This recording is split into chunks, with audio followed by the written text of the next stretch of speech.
جو ہے فیک بڑی چل رہی ہے ساری دنیا میں، فیک نیوز بھی چل رہی ہیں بہت، پتہ ہے آپ کو۔ اور اس کے علاوہ جو یہ اگلا ہفتہ ہے اس میں جناب علی نواز شریف صاحب کے بھی کیس لگ گئے اور عمران خان کے بھی لگ گئے۔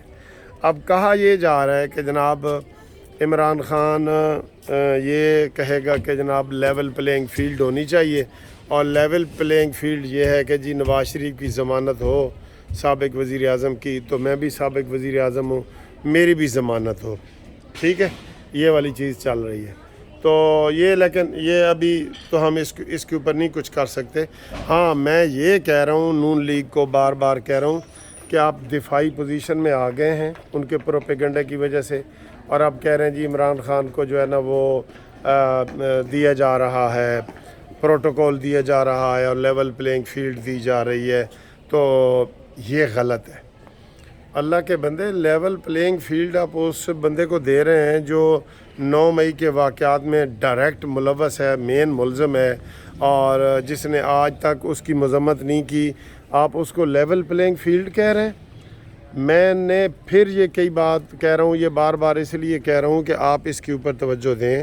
اس کے اوپر یہ توجہ ہے کہ جناب کہا یہ جا رہا ہے کہ ان کو الیکشن میں حصہ لینے دیے جائے، نہیں، میں اس چیز میں اختلاف کرتا ہوں، اور یہی اختلاف میں نون لیگ کو بتا رہا ہوں کہ وہ اس کے اوپر بھرپور طریقے سے احتجاج کریں اور کہیں کہ کوئی اس پارٹی کو انتخاب میں حصہ لینے کی اجازت نہیں ہونی چاہیے جس نے شہیدوں کے یادگاریں تباہ کی ہیں، جس نے 9 مئی پہ فوج پہ حملہ کیا ہے۔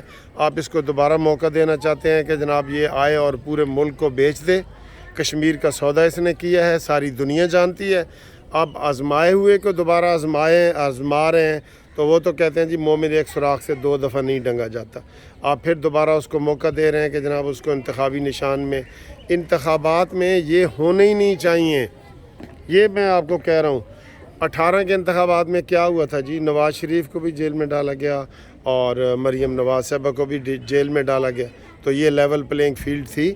لیکن میں حیران ہوں کہ نون لیگ والے یہ اس مسئلے میں دفاعی پوزیشن پہ آ گئے ہیں۔ دفاعی یعنی دفاع کریں، ہاں جی دے دیں، ہمیں کوئی اعتراض نہیں، دے دیں، ہمیں کوئی اعتراض نہیں۔ پہلے نواز شریف نے ہی اپنے خلاف جو پاناما والا کیس تھا نا، عمران نے مطالبہ کیا تھا کہ جناب سپریم کورٹ کا جج ہونا چاہیے، انکوائری ہونی چاہیے، تو فوراً ہی جناب نواز شریف صاحب مان گئے۔ یہ غلطیاں ہیں، اب دوبارہ ایسی غلطیاں مت دہرائیں، آپ مت دہرائیں۔ یہ مین اس ویڈیو کا مین مقصد، میں نے 2-3 باتیں تو اور کی ہیں، آپ کو بتائی ہیں، قبرستان والی بھی، کاکڑ والی، لیکن یہ ہے کہ 9 مئی کے حملے کے جو پوری پارٹی یہ ملوث ہے، ایک بندہ نہیں ملوث۔ دیکھیں جی، ایک بندہ ملوث تب ہوتا کہ آپ صرف ادھر حملہ ہوتا کور کمانڈر ہاؤس پہ، یہ حملہ کور کمانڈر ہاؤس پہ ہوا ہے، یہ جی ایچ کی راولپنڈی پہ ہوا ہے، یہ حملہ میاں والی بیس پہ ہوا ہے، سارا ہوا ہے نا۔ تو یہ ثابت ہو گیا کہ ان کی پوری پلاننگ تھی۔ اور مراد سعید کی ویڈیو آپ کے سامنے ہے، صداقت عباسی کے بیان سامنے ہیں، شید ٹلی کے بیان سامنے ہیں، اور عثمان ڈار کے بیان سامنے ہیں کہ ذہن سازی کی گئی۔ تو جب آپ نے ذہن سازی یہ کی ہے تو اب اس پارٹی کی رجسٹریشن ہونی چاہیے۔ آپ چھوٹی چھوٹی باتوں پہ آپ پارٹیوں کے اوپر جناب پابندیاں لگاتے ہیں۔ تحریک لبیک کے اوپر کیوں پابندی لگی تھی، کوئی بتا سکتا ہے؟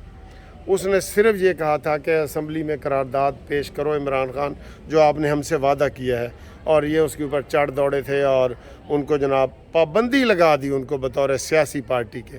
شید ٹلی اس وقت وزیر داخلہ تھا۔ تو جب تحریک لبیک پہ پابندی لگ سکتی ہے، ماضی میں جماعت اسلامی پہ پابندی لگ سکتی ہے، ماضی میں ANP پہ پابندی لگ سکتی ہے، تو اس کے اوپر کیوں نہیں پابندی لگ سکتی جی؟ اس کے اوپر بھی پابندی لگائیں، الیکشن میں اس کے اوپر پابندی ہو۔ اور دوسرا مطالبہ یہ ہے کہ 9 مئی کے حوالے سے اب تک کسی کو کوئی سزا نہیں ہوئی، 6 مہینے ہو گئے، سزا تو کیا، کسی کی کوئی گواہی شروع نہیں ہوئی، کوئی کیس شروع نہیں ہوا۔ تو یہ ایسی چیزیں ہیں جو آپ جو ہے سے مطالبہ ہم یہ کر رہے ہیں کہ آپ یہ کریں۔ تو باقی یہ آپ نے دیکھ لیا ہے، جو میں اس کی وہ یہ ٹانگا کھڑا ہے اور یہ سارا، یہ تو آپ نے دیکھ ہی رہے ہیں سارا کچھ۔ یہ بھی تھوڑا سا ضروری ہوتا ہے۔